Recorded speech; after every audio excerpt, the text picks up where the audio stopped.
ராமநாதபுரம் மாவட்டம் பரமக்குடி எமனேஸ்வரத்தில் 80க்கும் மேற்பட்ட கூட்டுறவு சங்கங்கள் செயல்பட்டு வருகின்றன. எமனேஸ்வரத்தில் 10,000க்கும் மேற்பட்ட கைத்தறி நெசவாளர்கள் கோஆப்டெக்ஸ் நிறுவனத்தால் தேர்வு செய்யப்பட்ட ரகங்களை நெய்கின்றனர். Bumper cotton, cotton by cotton, cotton silk, cotton ஜரிகை உள்ளிட்ட ரகங்கள் கைத்தறிகளால் நெய்யப்படுகிறது. மிக மெல்லிய நூலை கொண்டு தயாரிக்கப்படுவது பம்பர் ரக சேலைகள் என அழைக்கப்படுகின்றன. பம்பர் சேலைகளில் பம்பர் காட்டன், பம்பர் பட்டு என 2 வகை சேலைகள் தயாரிக்கப்படுகின்றன. ஒரே நூலை கொண்டு டிசைன்கள் வடிவமைக்கப்படுவது பம்பர் சேலைகளின் தனிச்சிறப்பாகும். மெல்லிய நூலை கொண்டு தயாரிப்பதால் பம்பர் சேலைகளை விசைத்தறிகளில் நெய்ய முடியாது. கைத்தறி நெசவாளர்களின் கைவண்ணத்தில் உருவாகும் இந்த சேலைகளுக்கு பெண்களிடையே நல்ல வரவேற்பு கிடைத்துள்ளது.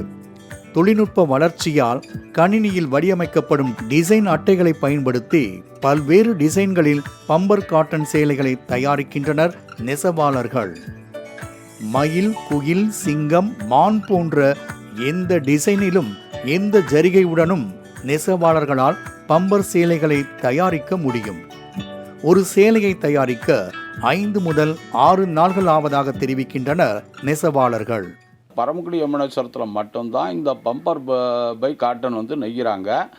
அந்த நெய்கிறதுக்கு உண்டான ஒவ்வொரு இதுவும் ஒரு தறி நெய்யணும்னா 1.25 மாதம் ஆகும். 1 மாதம் மட்டும் 1 மாதம் ஆயிரும். ஒரு தறிங்கிறது 10 தாவாணி கொண்டது. அந்த 10 சேலையில் ஒரு சேலை நெய்கிறதுக்கு எப்படியும் 6 நாள் 5 நாள் ஆயிரும். வாடிக்கையாளர்களின் விருப்பத்திற்கு ஏற்ப பம்பர் சேலைகளை நெசவாளர்கள் தயாரித்து வருகின்றனர்.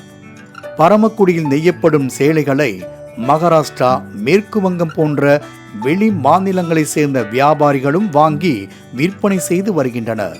கைத்தறி நெசவாளர்களின் உழைப்பினில் உருவாகும் பம்பர் சேலைகளுக்கு புவிசார் குறியீடு வழங்குமாறு பரமக்குடி கைத்தறி உதவி இயக்குநரகம் மத்திய அரசிடம் விண்ணப்பித்துள்ளது. பூ கோர்வையிலேயே தைக்கணும். கட்டிங் புட்டா கிடையாது, கோர்வையிலேயே தைக்கணும். அந்த கோர்வையில் தைக்கிறதுனால இந்த நுனி பிடிச்சி இழுத்தால் எந்த விதமான இதுவும் ஆகாது, மொத்தத்துக்கே வரும். ஒரே நூல்லே கோர்வை போட்டு தைக்கிறோம். ஆனால் அதே விசைத்தறியில் போகும்போது அது கட்டிங் புட்டாவாக தான் இருக்கும். ஆகையினால இந்த சிறப்பு நம்ம சௌராஷ்டிரா மக்கள் ஒட்டு மொத்தத்துக்கு இந்த கைத்தறியில் நெய்கிறதுனால தான் இதனுடைய சிறப்பம்சங்கள் இதில் அடங்கியிருக்கு. ஆகையினால இதுக்கு குறியீடு மத்திய அரசு நம்ம இது கைத்தறிக்கு பாதுகாப்பு குறியீடு கொடுக்கணும். புவிசார் குறியீடு கிடைத்தால் பம்பர் சேலைகளின் தனித்தன்மை பாதுகாக்கப்படுவது மட்டுமின்றி கைத்தறி நெசவாளர்களின் வாழ்வாதாரமும் மேம்படும் என்பதில் ஐயம் இல்லை.